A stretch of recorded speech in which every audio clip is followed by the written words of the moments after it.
Welcome to the Front Door Show, brought to you by Fort Fantastic with DJ Prieto. And today we got a great guest here. As you know, the Front Door Show, we've been doing it about 3 weeks, and we get people from all genres. And this is a iconic DJ, Martin Luna, as you guys know him as DJ Boogieman Luna.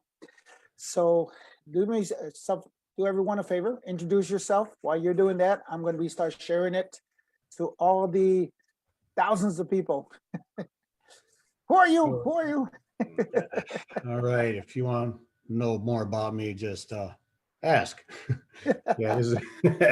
I'm Martin Luna the third generation Martin Luna, and I'm here, with Angelo Prieto. That was his original DJ.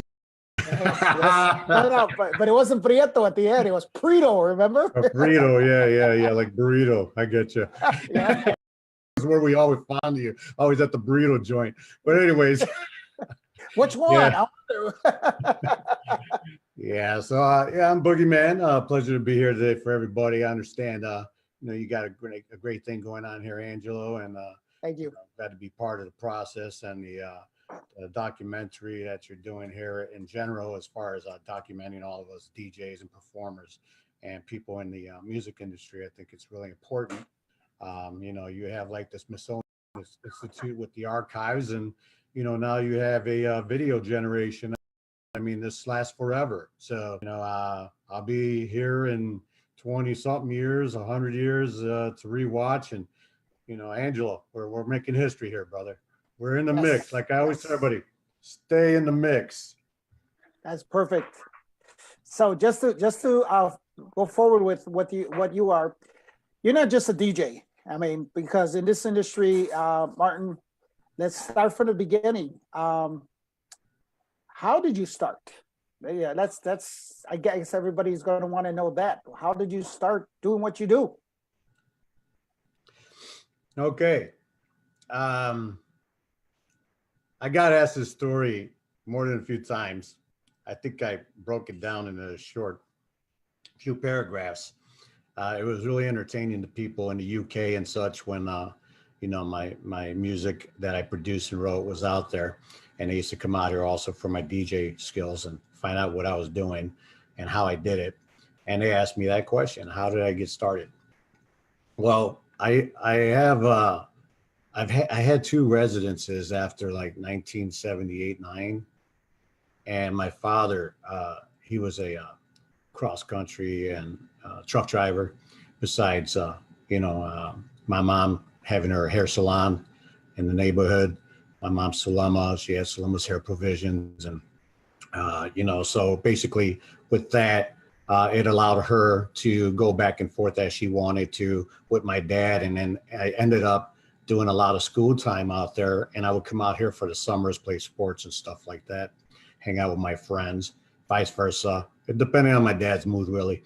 Growing up, you get on there nervous, get the hell out of here. I don't want to see you till school starts, But overall, I one year, summertime, I'm coming here to be with family, hang out. And I'm gonna picture this, I'll throw a picture proof in here for you. I'm back from Texas. At that time in Texas, the lowrider scene was really big. So I was wearing like Pachuco pants, baggies. I had the suspenders. I was duked out, man. I had Stacey Adams for real, And I even had a Zoot chain, with the little watch, pocket watch. So now I'm going to this party with my friend. And, he's like, hey, yeah, there's a dance at the Patriotic Hall in South Chicago. It's one of the halls out of Union Hall Memorial. I remember. Yeah. Well, so we go to Patriotic. We're hanging out. Next thing you know, he's looking for his girlfriend. Can't find her. I'm entertained. I'm seeing friends I haven't seen since last summer. And all of a sudden I turn around, I can't find him. So I'm like, okay, where'd he go? So everybody's telling me, well, he probably went to a party in Slag Valley. That's the neighborhood. See, in South Chicago, you call that the east side. We call that South Chicago. Like the west side, we call it like Pilsen, vice versa. But we were right by the border of Indiana. So you have South Chicago, you have, South Chicago, you have Slag Valley, South Daring, east side, and then you have everything down here by Stony Island. So I go to this party at the Patriotic, can't find them, and then I get pointed at Slag Valley. So I'm like, okay, I got to go find them. We're hanging out. So I go out the hall door. I look to the right to see if the bus is coming. 27 South Durning bus. Next thing you know, I see it like a few blocks down. Now I think we were on 86th, the end of 86th Street. That bus had to be at around 85th, around a block and a half away. And I'm like, man, can I run and make this bus on time? I'm looking at the corner. I'm looking at my Stacey Adams. I'm like, let me go for it. So I ran, click, click, click, click, click, So I get to the corner on time, wave the bus down. I get on. I'm like, whew, get in the back where all the cool guys get on the buses. All of a sudden, at the very next stop at 87th and Commercial Avenue, these three guys get on. And I'm like, okay, see what goes on here, I'm not a troublemaker, but, I live in Chicago. I know the deal, and so they get on and they size me up. They're walking by and they're looking at me. And obviously, I wasn't thinking why, but it's because of the way I'm dressed. So I'm dressed Pachuco style. So next thing you know, one of the guys comes up to me, sits next to me, and he said, "Hey, what's up, man?" And I'm like, "Hey, what's up?" And he's like, "Hey, where are you from?" So, I'm from Chicago all my life, but I live in Texas right now. And I'm just he's like, "Oh, what are you doing?" I said, "Well, I came here to the party at the Patriotic." And I says, "And my friend left, and he's supposed to be at Slag Valley at some party on 87th, or I'm sorry, that was actually, that was probably 97th. So, no, 100 Street. So anyways, right off 100 Street, and they say, "Hey, we're going there. We're DJs. We can get you in, you seem like a pretty cool guy." That was after a conversation. I'm giving you a short version. So next thing you know, I get into this party with them. I don't have to pay. It's a yard party, disco lights, everything, sound system, and it's cool. Next thing you know, I meet up with these with these three guys, right? I'm in the party with them now. I can't find my friend, and I end up hanging with them. And the next thing you know, one of them said to me, like, "Hey, have you seen the other two guys?" And I'm like, "No." He's like, "Well, I got a problem." I said, "What's that?" He says, "There's this guy here that I'm not good with, and he just got out of jail and I ain't got no backup." And I said, "Oh, okay." And I said, "All right, I'll stick around you." So mind you, these guys are the guys right here. I actually found this picture. Okay. Oh, wow. So if you look at it, I'm the guy in the black shirt. Okay. Walking billboard most of my life. The guy in the blue is Rudy, the guy who approached me first out of the guys. Next to him in the shorts with the big muscles is Marty. And then Mike Garcia, which rest in peace, big brother to me back then too. That's the guys that were on the bus. And it just so happens I captured this picture. And this picture happens to be right in front of the place where I learned how to DJ, there at Marty's house. And that house stands at around 89th, 90th, 90th and was it Burley? Oh, yeah, I think it is. So anyways, it's right over there. And that's a whole nother story. So anyways, now I'm getting ready to, hang out some more, but my uncle shows up and he says, "Hey, what are you doing?" He says, "It's getting late, man. I'll take you home." Uncles, they just tell you and you do. I said, "All right, hold on. Let me say bye to my friends, So I went, I said, "Hey, did you find them yet?" And he's like, "No." I said, "Well, hey, here, I always carry a knife." I said, "Here." I says, "You can hold my knife just in case, He's like, "Oh, wow, that's cool, man." He's like, "Here's my card. Why don't you call me after today, like during the week, and you come pick it up where we practice DJing." So these guys right here, once again, the guy in the blue, Rudy, he's we call him Rudy. His real name is Martin, believe it or not, Martin Herrera, but his name is Rudy the Bird, DJ wise. Next to him is Marty without the shirt. That's his real name's Martin, which is Marty Gomez.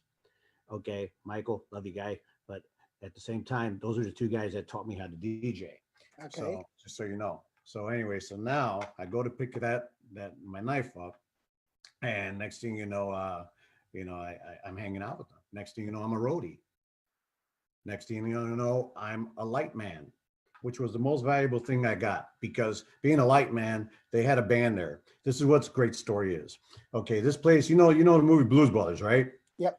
Okay, well, Blues Brothers, you remember where James Brown was in the church and there was like the leaning cross on top? Correct. And that's where the Blues Brothers were dancing in there and stuff. It's a block away. Just picture that. Okay, so this place here there was a group back in the day called the CTA, a band. That band turned out to be Chicago. Well, Oh, wow. well, the original drummer, his name was Roland Gomez. Okay, Roland missed out on the tour that they got discovered on because he had to stay back for reasons. Okay, not jail. It's just he was in a new marriage, I think, something like that. But anyway, so long story short, baby on the way, he couldn't make the tour. Okay, so that's where they got discovered. That same basement is one of the basements that I learned how to DJ in, is where that band originated from, like with the member Roland. Okay, and there was band practice in there all the time with a group called Heaven Bound that ended up being Outer Jive. Okay, next door was LPM Productions, another great band. So long story short on that. Now what happens is, because of that, this is the most important thing that probably happened where I learned how to DJ. Being that I had to work the lights for both the and the band, they were very, very, very, it was very important to them that the lights went with the music. Right. So like there was an overture, blast the lights, if there was horns, you use like a bass player, guitar player, you hit those lights, vice versa. So being that I learned that, I learned how to listen to music. So that's how I learned how to blend. That's how I learned how to count beats and hear keys. So my blends were pretty much kind of like almost flawless at times until this day, because I can hear songs that can go with songs better and kind of sneak them in the blend. The whole thing, Angelo. But So you learn live music per se. That's what. Yeah, I don't know how to write music, but there you go. Right. So next thing you know, that's basically I ended up being a backup when they wanted to go out, talk to the girls on the floor at the end of the night when it really didn't matter who was DJing, kind of. So then I took over with that songs out then. I remember I couldn't wait to play a song like Situation, Don't You Want Me Baby, Slave, stuff by them, Earth, Wind and Fire. It was just all over the board, and that's basically I ended up being a backup DJ. And next thing you know, I was a mainline DJ, and that was back in 1982. Right. So it was mostly like mobile stuff that you were doing in the beginning. That's what I'm guessing the three guys, they were basically doing mobile, or were they setting up their own parties or something like that? Yeah, I think like you and others, we didn't have clubs just to walk into. Right. Now, I know you had your places, pubs, bars, Right. and things evolved from there. In our case, mobiles were the big thing, and they were sought after. Between Marty and Rudy, there was another guy, Joey Jammin Diaz, who's one of my, mentors back then. They were originally mix masters together, and then they separated. And Rudy and Marty were Explosive Sounds, and Joey was mix masters, like the record, right? Like my artist.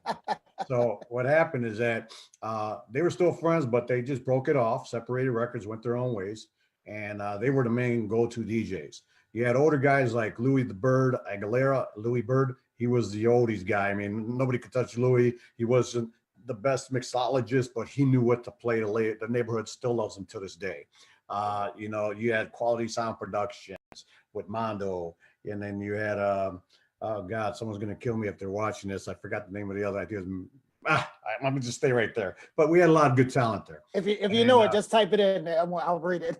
Yeah. So what happens is that everybody's wondering, well, what happened? You were Explosive Sounds. Yeah, I was Explosive Sounds. But what happened is that when Marty and Rudy just got more involved in other things in the band and life like that, Right.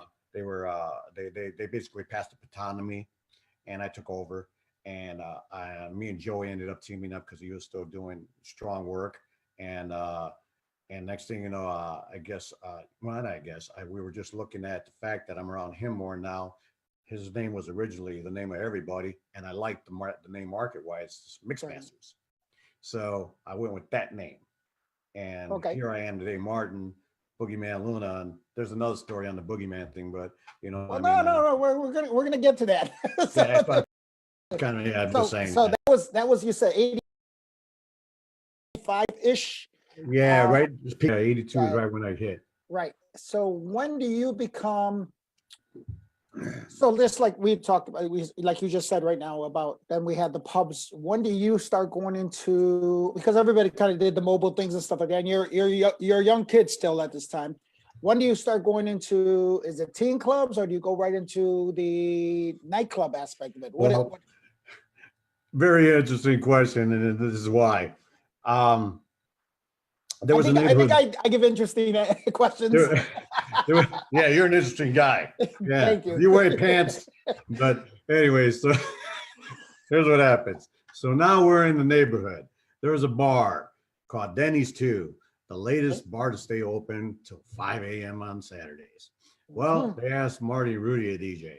Guess who was the backup DJ? Me. I'm like 15 years old. Okay. Probably going on 16, if not 16 there. But back then at the clubs, I think you could call it out and remember that. What's different from clubs yesterday till today? Well, yesterday in the old days, if you dressed right, you got in. There was no blue jeans. Girls could not even wear blue jeans to clubs. I don't care if you had Jordache or Sergio Valente tight jeans, you weren't getting in. You were not getting in. You had to have your skirt or slacks. Guys had to have dress pants and a collared shirt, not even a polo. Okay. So that's how I got in. I dressed the part. Okay. And there was one rule that Denny's 2 told me. I had to be a performer, so I could not drink alcohol. Correct. Okay. Now, so I had Coca-Cola or whatever next to me. Now, of course, snuck a little bit of a rum and Coke here and there and stuff like that, and a screwdriver. Rum and Cokes were easier to hide. But I ended up, that was my first major club, you could say. And it was the spot. Everybody came there from Indiana, across the board, everywhere, because that was the 5 a.m. joint, man. You didn't hear that too often back then. So after that, I guess I just got ear of teen clubs, and that's where Prime and Tender came into play. And that was the next move. That was my next move. So and that was the first time you met Nick, the owner of Prime and Tender, right? That was when, did he hire you, or did you go in there and say, hey, I'm a DJ? How did that work? How did that transition into Prime and Tender? Well, no matter how old I was, I always had one of these.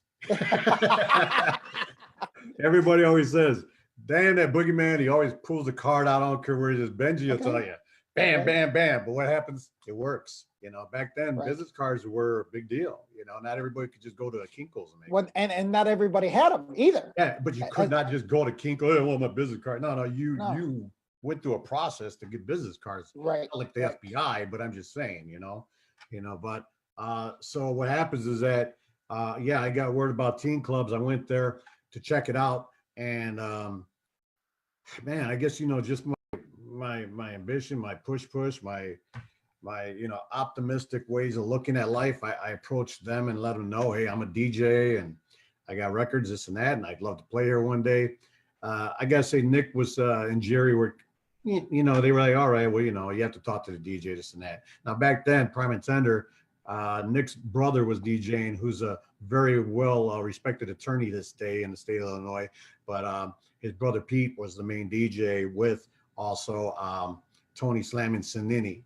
And oh my God, I haven't heard that name in such a long time. yeah, cool guy. Both of them awesome dudes.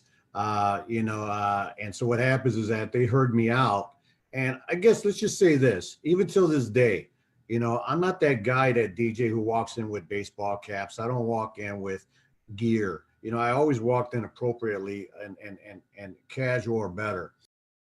Hair combed correctly, always shaven. And I'm going to tell you, that's probably a big part of what happened with Nick and them, because as you can see in the years that came later, they would have a major dress code at the door, And so what happens is that I guess they just accepted my character, and that was a good reference. And that's why I got to talk to Tony. Next thing you know, I guess Tony seen all the hall party flyers and Nick and them, that I was this kid doing big parties, at the Union Hall, Memorial Hall, going out to your side of the neighborhood and everything else. And I did bring the crowd when it all went down, but that's how I ended up getting accepted to DJ there, because Tony needed a backup sometimes on Sundays. And I ended up taking over Sundays. And the cool thing that happened for me is Tony just had some really great things going on in life, where he was able to ease off on the DJ thing and offered me to take total nights on adult nights. So I'm DJing at Prime and Thunder at a certain age, entertaining. And Nick was, seriously, you don't drink, you drink, you're not going to DJ here again. Right. So I DJ'd these nights when I was like 17, 18 years old, 21 and over club, once again, another popular one, especially because of quarter drink nights on Thursday. Yep, you paid 1 quarter for a drink, a quarter a drink, till 12 o'clock. Nah, 12:45. I was 11:45, not 12. Trick. Last call for that was at 11:45. Yep. But anyways, and I ended up taking over Thursdays on the fact that they gave me Saturdays. Saturdays was okay night. It was considered a couples night, and then Fridays was like the any kind of night. Well, I took over Saturdays, and I ended up equaling that crowd pretty much right there with Thursdays, and they were like, "Wow, what's this kid doing?" I'm breaking it to capacity when they only had 200, 150 people on a Saturday, 300 people. Right. And next thing you know, I got it up to like 500, 600. Next thing you know, they gave me Fridays. I did the same thing for Fridays. And then all of a sudden, Tony made a move in life that offered me an opportunity to take the Thursday too. Boom. There you go. I'm a main line DJ of a major club in Chicago. Throughout Chicago, everybody knew Prime Attender. Right. So that was one of my biggest power breaks ever. Right. That was and at that time that you were doing Prime and Tender, just to be clear how the city was up into, there was still Tony Batoy doing his events at the Rainbow. There was still Al Cisneros doing stuff at Janelle's, and then there was Prime and Tender. So it had kind of the different, I guess, areas of Chicago, and we know Prime and Tender is not in Chicago, but you guys captured the suburban crowd, especially that suburban crowd in the southwest of Wichita. So you had South Side, you had West Side with Pilsen and stuff like that, and you had the suburb crowd as well. And if I remember, the makeup of the clientele was very mixed. Italians, Irish, Polish, Latinos, it was very mixed. What I remember going in there, quarter drink nights and stuff like that. And the music, you played like all the music that you said, the funk, the dance, all the disco house. There wasn't no house yet. It was dance music per se. I like that you said that's important. Dance music. It was either good right. music or bad music. There wasn't really categories. We didn't Right. have the thing that sounded like pajamas called genre. What the hell's genre? But anyways, it's like either like slower beat tempo or higher tempo. Right. Faster tempo. Right. That's what the music was in the nightclubs per se. Well, let me tell you this. This is what happened. Prime Tender was unique because of the whole marketing that they had, and the hours were awesome for, especially Chicago being next door. When the Chicago clubs closed at 2 o'clock or 3 o'clock during the week at the latest, Nick was open and Jerry were open at Prime and Tender after. I mean, they were up to 4 o'clock through the whole week, no matter what night, 4 o'clock. Right. So now on the DJ music side of it, the only reason why.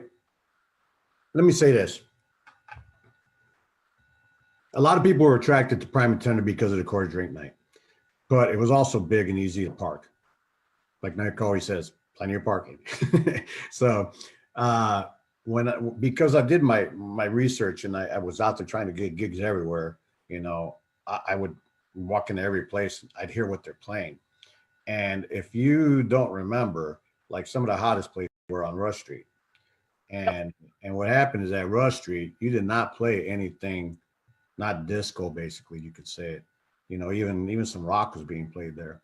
But at the same time, you couldn't play anything that was neighborhood friendly. You had to be mainstream pretty much. Right. Right. So what happened is that, when you go to your north side, suburbs and all that included, you had an edge when you had music else. So I don't care if you were at Rainbow versus, you weren't versus me, okay? Because it was like you had. I mean, we could go down the line on the name of clubs in the north side, okay? Let's just say Eric's North or something like that, okay? Right. And the suburbs, Oliver's or something. You know what I mean? It's like they had. If their DJs weren't aggressive to go out there and find the music like I did, like all record stores, 9 a.m. Hey, Jesse Jones and Looper. Hey, did that version? I mean, did that come in Bostage? Hard record to get back then. It's like, yeah, I got it, dude. Do me a favor, write my name on that with a black marker. I'll be right there. I mean, that kind of thing. You had to go out there and find this music. You couldn't go online. So if you didn't have an aggressive DJ that really went out there and did his best to make that dance floor he was going to be on that week, the newest, freshest stuff, and go find a guy like Benji. If Benji didn't find you, because Benji saved a lot of people's lives, he used to come with his record bag, and if you were earned and deserving, you got that first promo. You know, Right. If there was 25 of them, you got one of them. I was one of those guys that earned that. I earned it. You know, so that's where, I don't care where you were DJing. There was a big ear out there. You didn't need YouTube or Facebook for someone to say, yeah, you know that new song, Up the Jam? Yeah, they got it over there. It's like, they got it over there. It ain't like, you can't hear it everywhere. If the DJ slept on it, he wasn't going to weeks. So they went to your club for that song, you know? Well, I mean, that too, I think, very successful night. And we can talk about the different generations of nightclubs compared to today, but we're talking about your time and your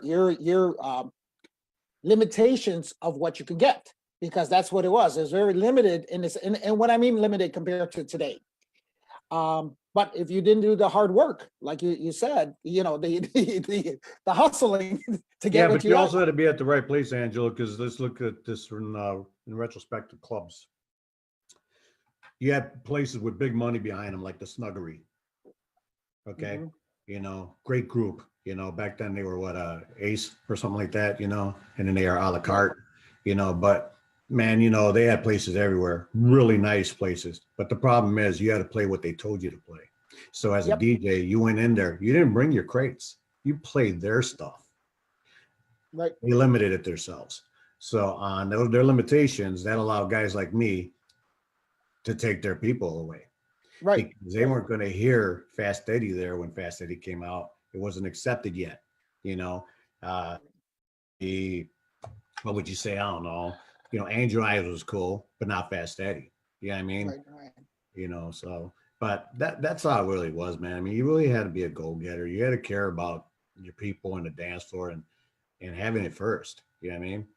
Well, and so because of that, who was the one who, for Prime and Tender, and since that was your home base and stuff like that, was it you or Nick is the one who said, okay, let's start bringing live artists, you know, being it whatever artist it was.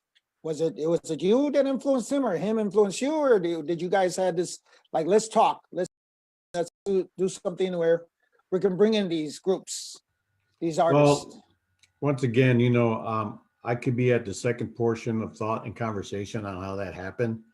So I could be incorrect, but to the best of my knowledge, you know, I'd have to say that Nick bought it in because he had a stage for one, and he's seen how great that stage worked out for the hot leg contest, bikini contest. Yeah, you know what I mean? It really worked. It was a stage, you know what I mean? Yeah. Now, a lot of people don't know, but Prime and Tender was around as a steak joint before it was Prime and Tender Dance Place. Right. You know, so I mean, back then they had live bands and etc. I mean, the dance floor in there used to be like Saturday Night Fever, all lit up. You know, so you know, it's kind of like in the '60s. I think it would open up at '64 or something. You know, so that was always there before we got in as DJs. You know, so it wasn't really foreign for him to bring in live acts.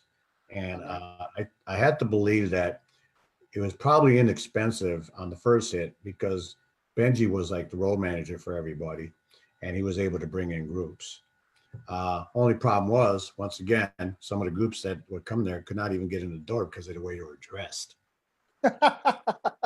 And Nick's dad, who's old school tradition, yes. He's like, I don't care. I'm not letting them in. They got to dress right. Like they're performers. You know what I mean? That's what they wear, you know, watch MTV or something, you know, but you know, that's his place and his rules. But so, yeah, I mean, with that, you know, they put together some deals.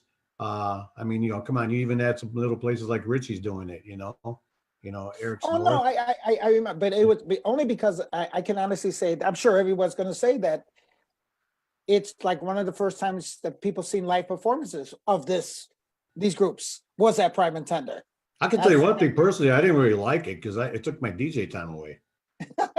I'm serious. At first, I'm like, man, dude, that's like my time. I just got all these records this week, man. I Such a play DJ. them. Such a DJ. Yeah, I could play all their songs in like 10 minutes, and they're gonna take a whole hour of my night here, man. But yeah, funny thing. But yeah, so it was a staple move for him, because the Rainbow did it with Tony Pettori Productions. They did it in a major way though. You just couldn't touch it. You know what I mean? Right.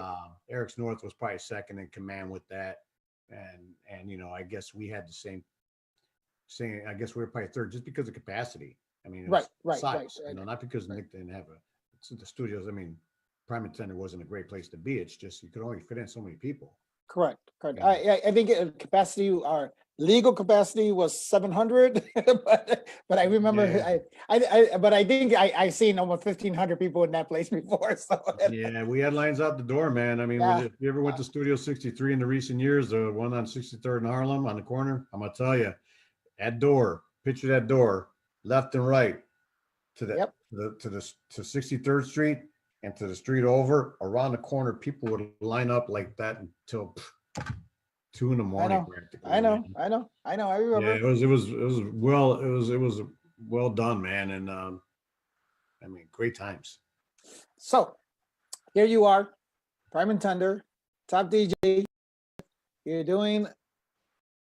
What happens in your lifetime after that? Where does it go from that point as far as DJing? Did you do anything else? Did you get into anything else besides DJing? Because I know, did you ever do mixtapes and CDs? Did you ever do? Come on, I did. Don't ask the questions like. Well, no, but you know what? I'm just saying in the time frame. I mean, because because like.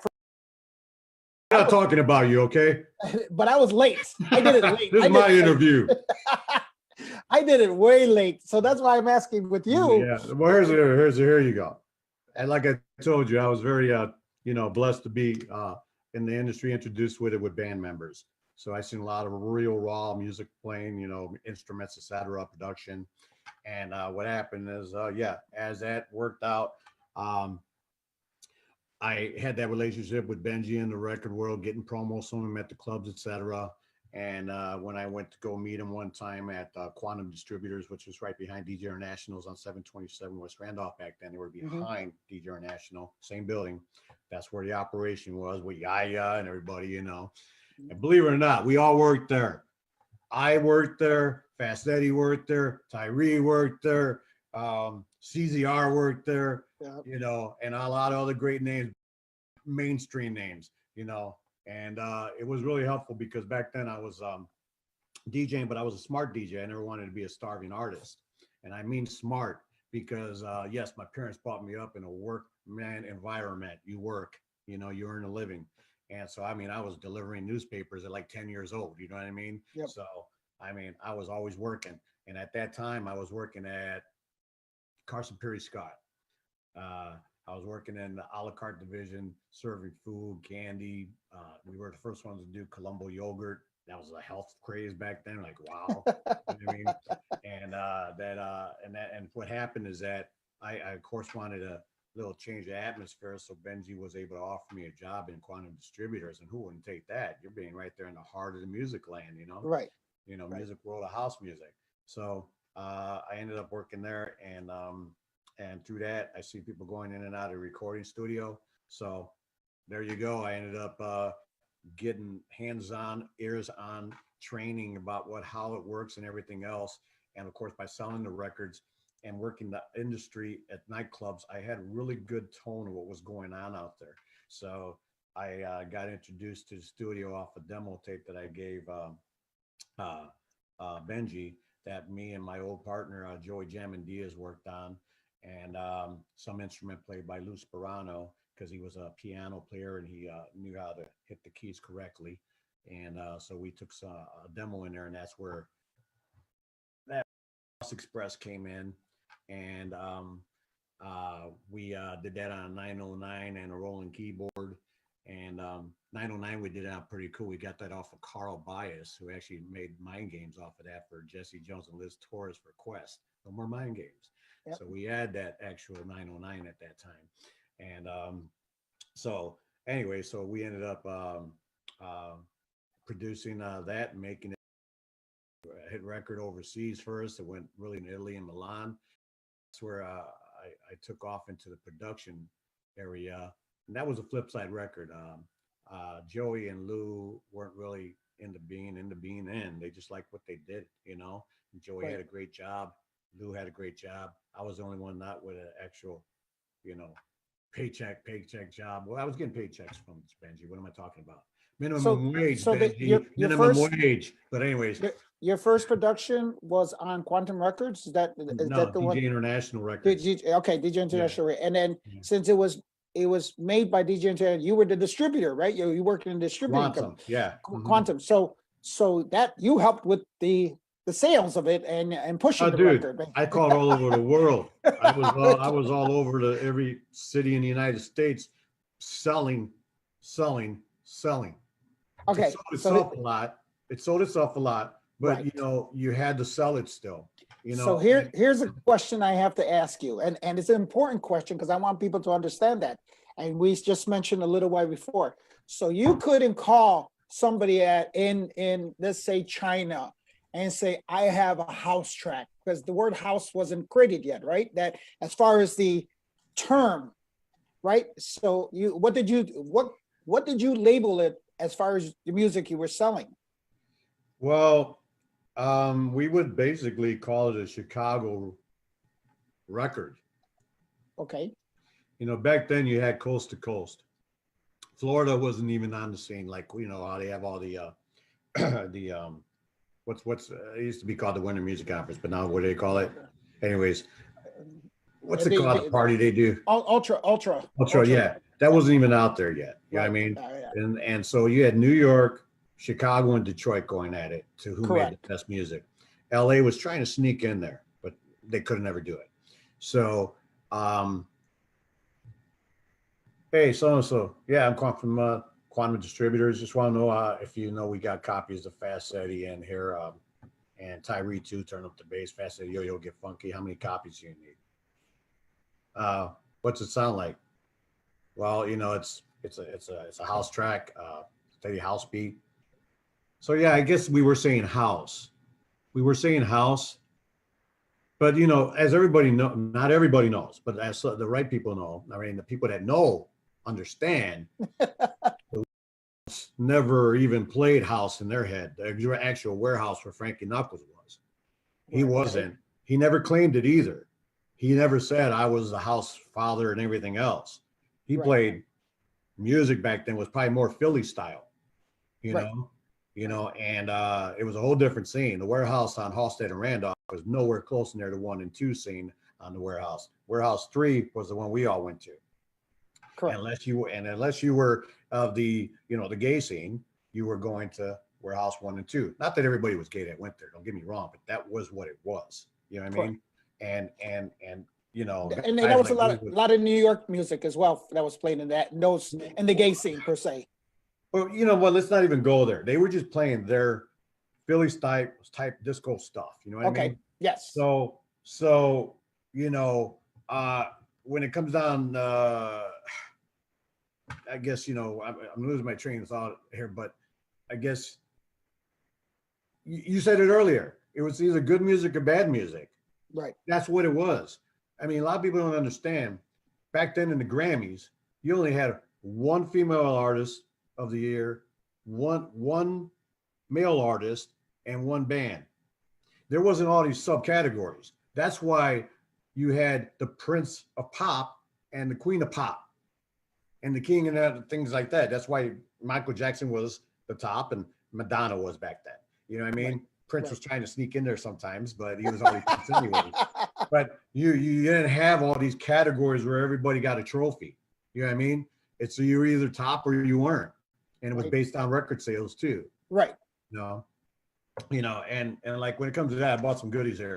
Like when you look at that, everybody like, how do you know? Well, I was a member of the Dance Music Awards. I was given this out of Hollywood. Mr. Dillon was the chairman of the board, and Adele Real was the president. I used to vote with. I was a Grammy voter. You know, I was a Billboard reporter officially. Yep. Billboard magazine, which got me at the Winter Music Conference. I used to be a panel member for that. Yep. Documented. I'm in the Smithsonian, my friends, for house music in Chicago. New music seminar was the big thing before. Yes, that was in New York. That was, yes. That's where I met Ice-T and everybody. I was on a panel there too. And the most important thing that worked for me, I was an official Billboard reporter. Yes. Okay. Yes. So just in case people wonder, like, how does he know this stuff? Well, guess what? I was knee deep in it because I wanted to be. I like being in the deep end of it. So yeah. So when you came down to it, once again, you hit it on the head, Angelo. It was either good music or bad music, man. I remember my record crates, man. They were categorized basically in BPM, you know, because you just wanted to know where. And guess who was next to who? You know, you had David Bowie right next to Fast Eddie. You Right. know, you had golly, you had a Human League right next to September from Earth, Wind, and Fire. Right. You know what I mean? It's like, is either good or bad. Right. I mean, and that's what I I feel that, and not taking away from what you're saying, but I think it was the same kind of, it kind of similar to what happened to, and I'm going to go back to the Latin aspect of it. People don't understand that salsa was an umbrella term to the different styles of music. And I think that's where we threw in house music. It was an umbrella term to what we know in Chicago dance music per se. You know, that's what I'm saying. I and there's this big argument I know back and forth about who started house music, who you know, that's, you know, and we can go back and forth. That's like, who came first, the chicken or the egg? But it was good music coming out of Chicago, and it was produced by Chicago artists and Chicago musicians and Chicago's and so forth.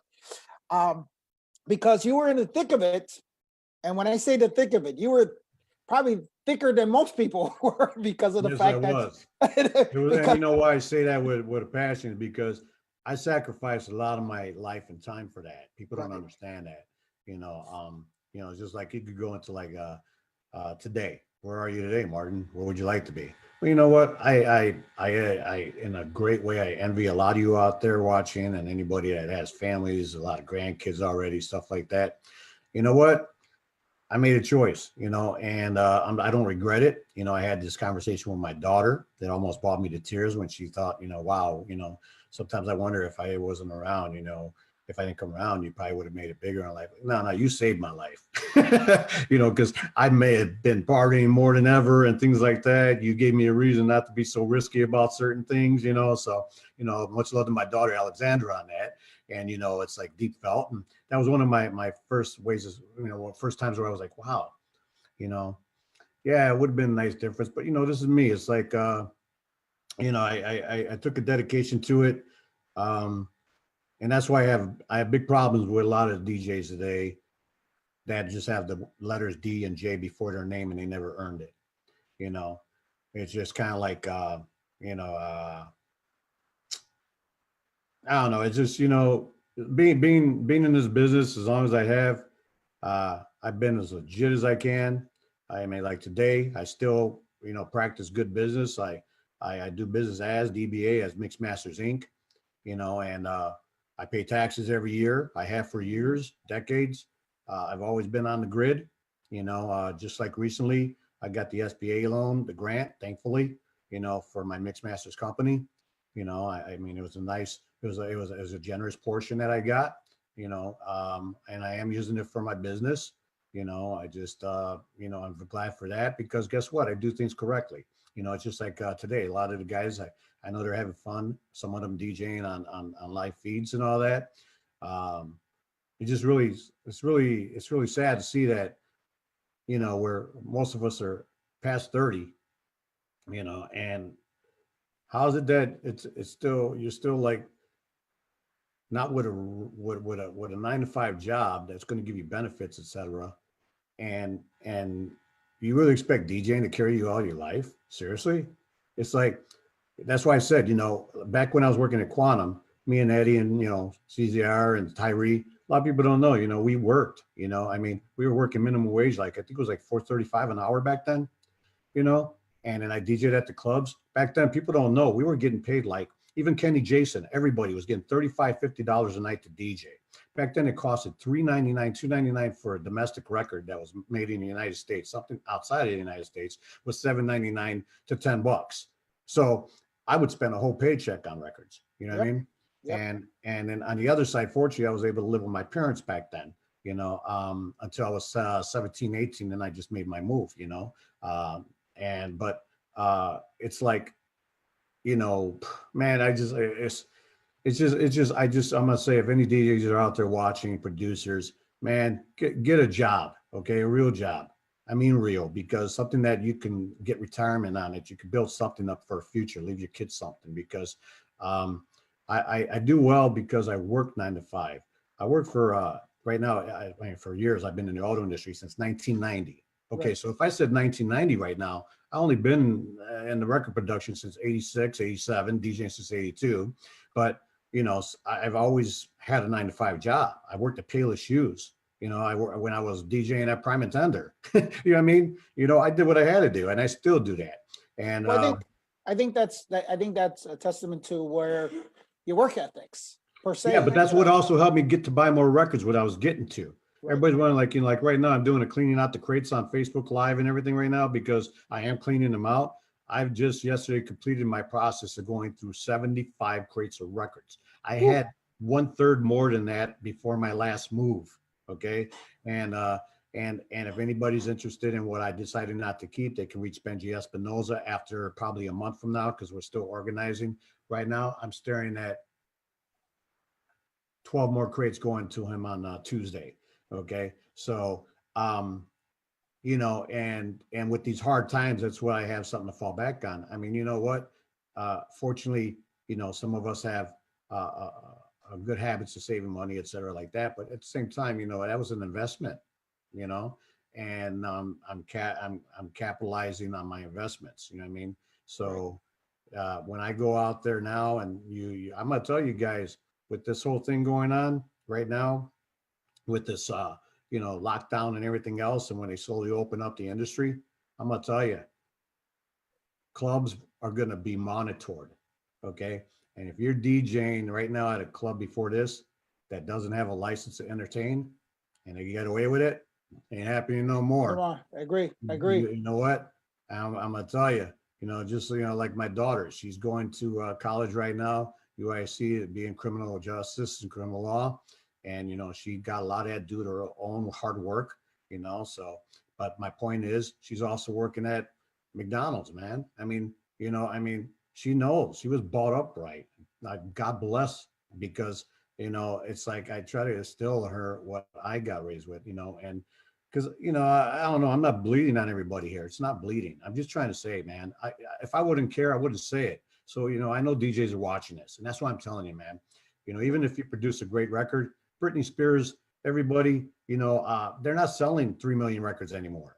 It's all on downloads and streaming. You know, I'm an ASCAP artist. You know, I still get paid for my records. You know, and fortunately, I get a little bit of money every month for that. You know, but it's, trust me, it ain't going to pay the rent. You know what I mean? You know, unless you can know, I agree. perform, unless you can perform, and you got an act, and you can perform stadiums with at least maybe 10,000 or more people at a time, you're never going to be able to retire on what you do in the entertainment business. Never. Correct. So that's Correct. why, you know, like right now I work for FCA and Mopar. I work Chrysler, Dodge, Jeep, and Ram. That's what I do. I'm a fleet manager. I run 3 departments. I work for FCA and Mopar. I run fleet service, parts, and sales. So with that, that's what I do. I get up every morning around 5:30, 6 a.m. My day ends at around 3 to 5, depending on my clients. But, you know, and I'm out there doing whatever I got to make it. So I'm telling you guys, this is not being arrogant or a jerk with you or Mr. Show Off. I'm just trying to say, please plan your future. Just plan your future. DJing and producing is not the answer to everything. If you get that one lucky strike, great for you, man. I hope you get it, man, girl, you know, ladies and gentlemen. But at the same time, the only reason I got worth today, my worth is what I built since 82. And that's why I can go to a club when this is over with and get paid when I'm supposed to get paid. True. Not, So, I'm not DJing for free unless it's your birthday. Even though I've done it, there's an old story where I went to DJ at the Alamo. A lot of the radio DJs were there. I was on GCI DJing at the time. The other DJs from B96 were there. Well, that main DJ from B96 said he wanted his pay. The Alamo had nobody there. One of those, whoa, what happened tonight? You know what I told the guy? I says, give me a hot dog and a Coke from the bar. We're even. Guess how far that took me? That guy ended up being one of the top promoters in Chicago for a long time. And guess who he hired? you. Yeah. So Absolutely. Oh, I think that works with everything that that's your personality, or should I say your openness, people who think they're bigger than shit, I think they don't get far in this. No, you just messed up the whole broadcast. That was the first swear word. Oh, no, it's rated R now. And trust me, they can say that on television. So I was talking the 7 things you can't say on television. Should fit that on. Okay, so then I think that's where things take you in this business a lot further. Because if you're a jerk or you think you're above everybody else and stuff like that, I'm sorry to say, but bad news travels faster than good news. And I say, and if you're a jerk in this business, a lot of people will be like, hey, don't worry, we know about this guy and stuff like that. So, and I know exactly what you're talking about when he said, Angelo, let me insert here. I believe what you're saying, and people should too, because I've dealt with a lot of promoters in the past. Besides being a DJ, you've capitalized on promotion. And I'm gonna tell you, you're one of the easiest guys to do business with, and you respect the person you're paying. You even pay before they start. That gig that night. Right. So I just want to throw that in there. I mean, you do good business. Right. And that's the same with me on my Mixed Masters Inc. I mean, dude, there was a time I got proof. I got old magazine articles. I had 87 DJs working under Mixed Masters umbrella. And why do I say umbrella? Because I never contracted anybody. I'll leave names out of it, but a lot of top names, even radio names, were Martin. Hey, can I get on your roster? What do I got to sign? They said, I'm like, nothing. I said, it's just a platform, man. I said, now, personally for me, if they did anything wrong at the party, guess what? I wasn't held liable because they weren't under my company contract with me. Right. So it was another good thing for me. But what I'm getting at is that, they even wanted me to start the DJ union because I had so many DJs. I had every major nightclub. I'm telling you right now, there are some names out there, dude. I'm like, no. Just let me say this. There was not a major nightclub I didn't have my hands on. Because there were a lot of the guys that were hiring from promoters and owners would say, Martin, I got to have you on my club. You know what? Okay, who's good like you? So there you go. I had 87 guys right behind me. Right. So with that, you with all these guys, when Facebook came out, ruined everything. All of them thought they were their own promoter, they were their own thing, their own platform. I still have my website. I'm not leaving my website. Because if Facebook goes down one day and they say, hey, we're not allowing band pages or this or that, I got my website. I don't care. Do whatever you want. Just like when I'm on Facebook Live DJing, they're like, oh man, I got kicked off. So what? I just click a button and go back on. If everybody likes you, they're going to find you and go right back on and click on the next show. So It ain't no big deal. I mean, it's like, I'm good. I don't have to lift a big sack, 100-pound sack, put it on my arm to go hit that button, Right. So once again, it's what you make of it, and you did good business. You still do. I always appreciated you out there. And I can't say that for too many people. Thank you. I appreciate that.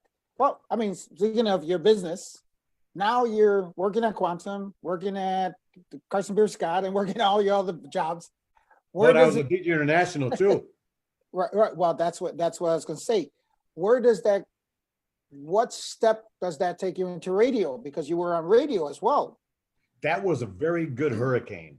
you know, hurricanes are bad and good. They can ruin things and they can also clean Mother Nature. You know, like when you have Before you go further, just want to let you know, because we got about 10 minutes, Mhm. but just I'm going to let everybody know. I already told Martin that this probably wasn't going to do it in an hour, because you got a lot of history. So just let everybody know, if we don't finish this interview, and I don't think you're going to come up with 10 minutes of your whole future, your past in 10 minutes. So there will be a part 2 of this. Okay. I just want to let everybody know, but go ahead. The Yeah, hurricanes? I'll be back on again. You know, Yes. whoa, okay, maybe not. Yeah, we'll be good. But go ahead. Talk about your hurricane. Okay, so yeah, I'm just saying. So you know, like a hurricane could come into the bay and clean out all the algae. There's a reason for things. You know, Mother Nature had a bigger plan that we don't know about. You know, so anyway, so in that whole case, this nice hurricane worked out where I'm working at Quantum, I'm working in top nightclubs. I made my first record. You know, actually, these are my records right here. These are every record that got pressed. Those are vinyl records, and those are everything that I have done since day one. Very happy and proud of that. So, anyways, so what happens is that Benji, always a big influencer. He talked me up because I earned it, and next thing you know, I get approached by Billboard magazine to be a Billboard reporter. Boom, that's where a lot of things just busted open for me. I mean, you know, I got first copy of everything out there in the world. You know what I mean? And there's only 3 guys that were getting that in Chicago at that time. Okay, I was one of them.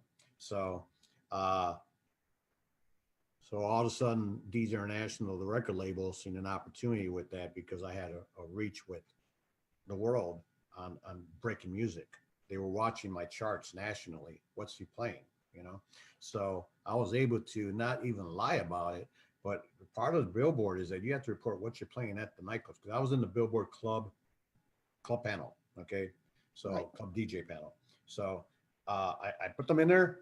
I charted them correctly, along with other records that were from other labels. You know, Epic, Atlantic, everybody else out there. You know, and all of a sudden,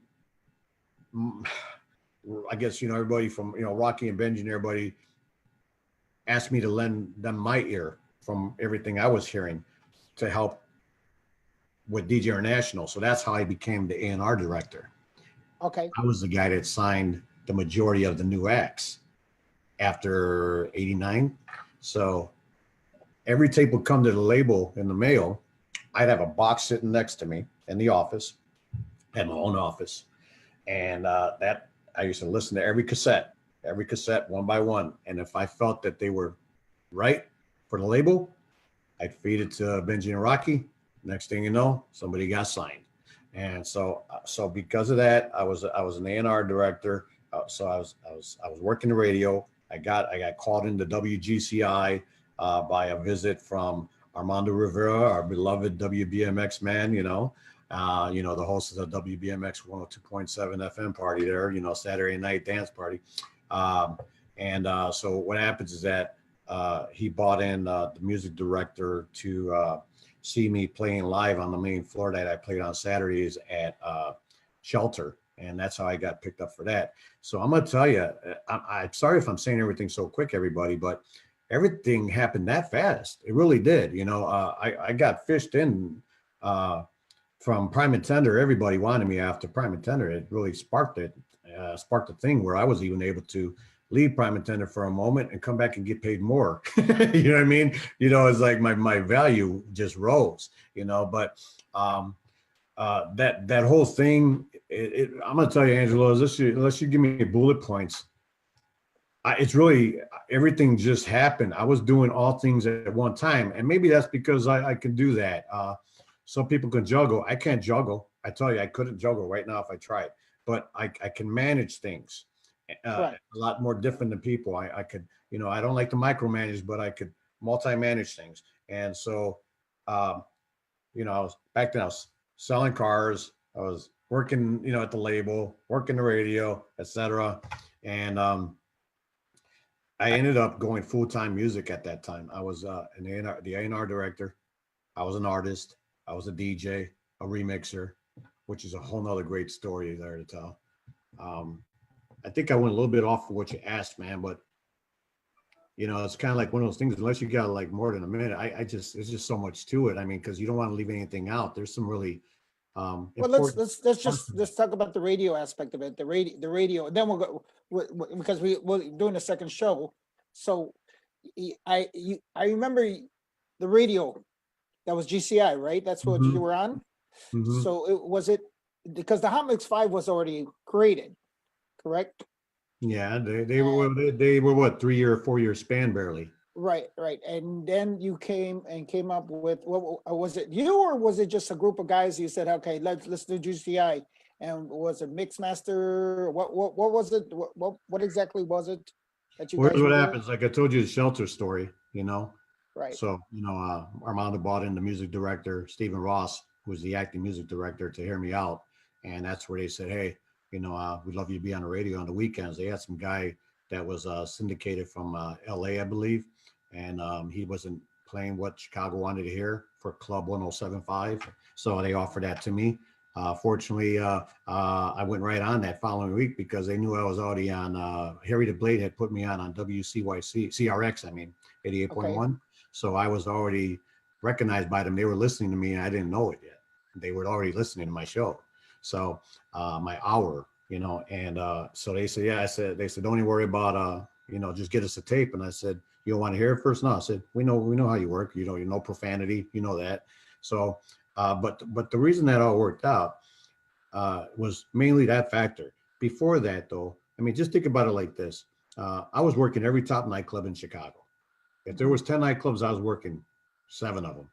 You know what I mean? But I guess first I was a guest mixer on WBMX. I was Kenny Jason's first guest mixer. He was my first host to me, brought me on for that half-hour show back then, or 25 minutes. And then Mickey Oliver took me on after that. And that's a whole nother great story because Mickey taught me some great editing work. I learned some great editing stuff from him that worked out big time for me in the studios. But so with that, and Armando being able to tell Stephen Ross, I was already a guest there, and then at the time I was guest mixing. I did a couple guest mix shots on B96, but I didn't really want to be part of the B96 team because I didn't want to be under a certain leadership. I had my own reasons, competitive reasons, everything else, professionally speaking, not personally. So I definitely, it came in at the right time because that's when it was buzzing that I was probably going to go on B96, but then I already knew they had a plan that was diabolical. and so I just leave it like that. So I already knew what was going to happen, and that was around the Pan American Fest when I kicked everybody's butt already. But that's another story. So this guy ended up fishing me out. And that was because also Ralphie Rosario, I was his guest DJ when he was doing the AM station when they did that split you're talking about, when the BMX thing broke up and they went over there to GCI and they started on the AM show with their own AM show besides what else they were doing on the regular FM. But then when that broke down and everybody went back to BMX, et cetera, back and forth, it all got shooken around. Well, they needed a mainframe DJ, and that's where I came in. And that's where I was basically considered. I think I still have a write-up on it from a Chicago magazine. They called me the one-man show because I did the whole mix show by myself. While B96 was on, I was doing all my hours versus their hours. I was doing like 4 hours a night versus their hours by myself. So I had never repeats. I only played the 4 or 5 hottest songs twice a night. That was it. So you never really got repeats from me. And that's how I got on the radio. And one thing that's really cool, you can look at it in different ways when you look at Arbitron, but the greatest thing that happened, I was there when GCI, Club 107.5 was part of it. We went #1 for the first time as a dance radio station, music station over BBM and LS in Chicago history. Man, I was part of that. So, Well, okay. Well, see, that's where I don't think a lot of people knew. Club 107.5. Don't forget to dot that I. Yeah, and Irene Mojica and Armando both hosted that show I did. Right. Armando did the beginning of it, and Irene did the after hours. Irene Mojica, the Mamacita Mojica. Well, because of what you did. And it just then there comes now. I'm sure B96 did the whole thing and said, wait a minute. One guy is outdoing you guys, and I'm sure they created their response per se. Well, in all due respect, GCI still has like the biggest antenna. Our antenna had reached every other state next to us. B96 didn't have that capacity, so I'm not going to act like that. And they're all great DJs. They all, but I had an edge, you know, and let's just say this: maybe people were listening in a way where they liked that. They always heard something, not so much. Everybody played that top record every hour. I had something different every hour, you know. Well, that's good. So I mean, like I said, it's almost time. Just real quick, because I know we're gonna do this again. We're gonna talk, and I want you to tell everybody the stories. What happens after radio? I mean, I should say happened after radio, because you were always kind of did radio, but you were also doing the other things. The remixing is the other subject we're going to talk about. You're producing as well, you know, producing and you know, the editing and stuff like that from Mickey Oliver. And then, you know, where you went in the club life and the club business and stuff like that. And obviously the Madonna stuff as well, you know, how big and your Grammy nominated and so forth and so on. So we'll talk about all that. Any closing remarks you want to say to people that are listening? And, you know, we'll let everybody know later on about the date that you're coming back. But any closing remarks you want to say? Well, first of all, thanks a lot for tuning in, everybody. And thank you, Angelo, for asking me to be on your show here today. And all I can say is that, you know, it's been a long road. I'm still rolling with you, you know, and I'm not stopping. I'm never going to use the word retire. And so you can always follow me easily. Go to djboogieman.com, or you go to mixmastersinc.com on the internet. Find me at all times, even if Facebook blacks us out one day. Outside of that, BOOGIEMAN. That's where you can find me on Facebook. Follow my page. I do mixes like everybody else. And if you want to hear my older mixes, they're all on there, at least for the moment, while that works out. And you can find me on every format you could think of. So on the Boogeyman side, you know, you can find me everywhere from, you know, Facebook to YouTube, etc. On the Mix Master side, you can find me everywhere from Discogs on all the records I made, because I'm on over 70 compilations worldwide, etc. I'm on Apple Music. I'm on Spotify, Internet Music Database for the films like Madonna you just talked about, with Right. Truth or Dare. But there you go. Other than that, I thank you. I'll be back with Angelo. And all I got to say, like always, is very important. Stay in the mix. All right, guys, we'll be back. Don't go anywhere, Martin. Thank you.